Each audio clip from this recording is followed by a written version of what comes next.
Assalamualaikum warahmatullahi wabarakatuh. Marhaban ya Ramadan. Pada Ramadan kali ini, umat Islam di seluruh dunia menjalaninya berbeda dengan Ramadan-Ramadan sebelumnya. Karena pada Ramadan kali ini, kita sedang dihadapi dengan suatu wabah yang bernama COVID-19 yang mengharuskan kita semua berada tetap di rumah dan menjalankan semua aktivitas-aktivitas kita di rumah. Hal ini juga berpengaruh terhadap ibadah yang biasanya kita lakukan pada bulan Ramadan, seperti sholat berjamaah di masjid, sholat tarawih di masjid, melakukan tadarus bersama-sama, ataupun melakukan pengajian-pengajian yang melibatkan orang banyak.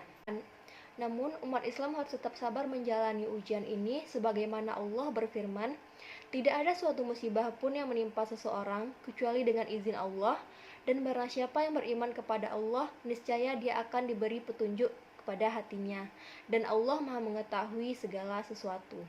Surat At-Tagabun ayat 11. Nah, bagaimana sih seharusnya sikap kita sebagai umat muslim menyikapi wabah yang sedang kita hadapi ini? Ada 3 hal yang harus kita lakukan untuk menghadapi cobaan ini, yaitu ikhlas, sabar, dan syukur. Ikhlas bahwa apapun yang terjadi tidak lepas dari kehendak Allah, dan itu pertama yang harus kita yakini. Dan pada sisi Allah lah kunci-kunci semua yang gaib. Tidak ada yang mengetahuinya kecuali Dia sendiri, dan Dia mengetahui apa yang ada di daratan dan di lautan. Dan tiada selai daun pun yang gugur melainkan Dia mengetahuinya pula. Dan tidak jatuh sebutir biji pun dalam kegelapan bumi, dan tidak ada sesuatu yang basah ataupun yang kering melainkan tertulis dalam kitab yang nyata. Surat Al-An'am ayat 59. Ketika Allah sudah berkehendak, tiada seorang makhluk pun yang dapat menghalanginya. Oleh karena itu, kita sebagai hamba harus ikhlas atas segala ketentuan dan ketetapan yang telah ditetapkan Allah, termasuk terjadinya wabah COVID-19 yang saat ini sedang melanda lebih dari 200 negara, termasuk negara kita. Yang kedua yang bisa kita lakukan adalah sabar, yaitu sabar atas ketentuan Allah dan dampak yang ditimbulkan oleh wabah ini. Terpaksa kerja dari rumah, pekerjaan-pekerjaan yang tertunda, proyek-proyek yang dijadwalkan ulang, pendapatan yang berkurang, atau bahkan mahasiswa yang wisudanya harus ditangguhkan ataupun dijadwalkan ulang.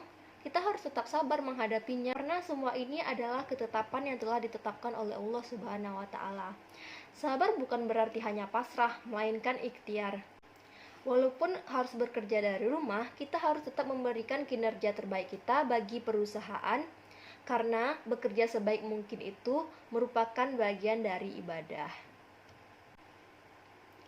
Sabar juga berarti menjaga bahkan meningkatkan ibadah, karena waktu kita lebih banyak di rumah, kita bisa meningkatkan ibadah, tidak hanya ibadah yang wajib, namun juga ibadah-ibadah sunnah lainnya. Perbanyak mengaji, membaca buku, diskusi dengan keluarga, mempelajari hal-hal baru atau hal-hal lain yang sebelumnya tidak bisa kita lakukan. Seperti Allah Subhanahu wa taala berfirman, "Hai orang-orang yang beriman, mohonlah pertolongan dengan sabar dan sholat. Sesungguhnya Allah bersama orang-orang yang sabar." Surat Al-Baqarah ayat 154. Nah, hal ketiga yang bisa kita lakukan yaitu syukur. Bersyukur kita masih diberi nikmat sehat, masih dapat digaji meski bekerja di rumah, masih dapat rezeki dari berbagai jalan yang Allah siapkan.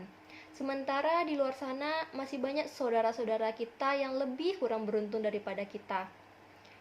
Nah, sabar di sini juga bisa kita lakukan dengan aksi nyata, yaitu dengan membantu saudara-saudara kita yang kurang beruntung di luar sana dan lebih terdampak terhadap COVID-19 ini untuk bisa melewatinya dengan lebih baik dan ikhlas. Apabila ketiga hal ini, ikhlas, sabar, dan syukur telah kita terapkan dalam diri kita, insya Allah kita bisa menghadapi wabah ini dengan tenang dan penuh prasangka baik terhadap Allah, serta gemar menolong kepada mereka yang membutuhkan bantuan dari kita semua. Hakikat dari kehidupan ini adalah ujian. Allah Subhanahu wa taala pun telah menetapkan bahwa bagian dari ketetapannya bagi umat manusia adalah mendatangkan ujian dalam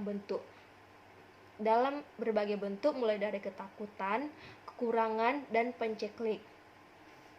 Dan sesungguhnya kami akan mengujimu dengan ketakutan, kelaparan, kekurangan dalam harta, jiwa, dan buah-buahan.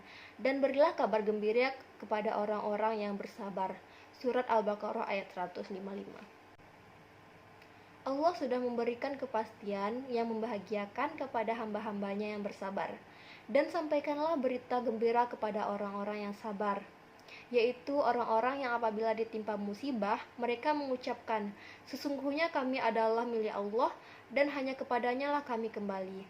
Surat Al-Baqarah ayat 156. Artinya, sikap terbaik yang harus dihadirkan saat musibah menimpa adalah tetap menguatkan ketakwaan, keimanan, ibadah, dan amal soleh yang dilakukan dengan sebaik-baiknya, sehingga tidak muncul pikiran bagaimana cara mencari keuntungan pribadi, egois, dan mengabaikan sesama. Dengan demikian, mari kita sadari bahwa ujian ini datangnya dari Allah, maka tidak ada cara terbaik untuk mendapatkan jalan keluar selain dengan kembali, bertobat, dan mengundang pertolongan Allah dengan senantiasa berdoa kepadanya. Inilah kunci sukses menghadapi ujian dari Allah Subhanahu wa Ta'ala. Semoga kita bisa menghadapi wabah ini dengan tenang dan menjadikan kita pribadi yang lebih baik dari sebelumnya. Dan semoga wabah ini cepat berlalu dari negeri kita ini. Assalamualaikum warahmatullahi wabarakatuh.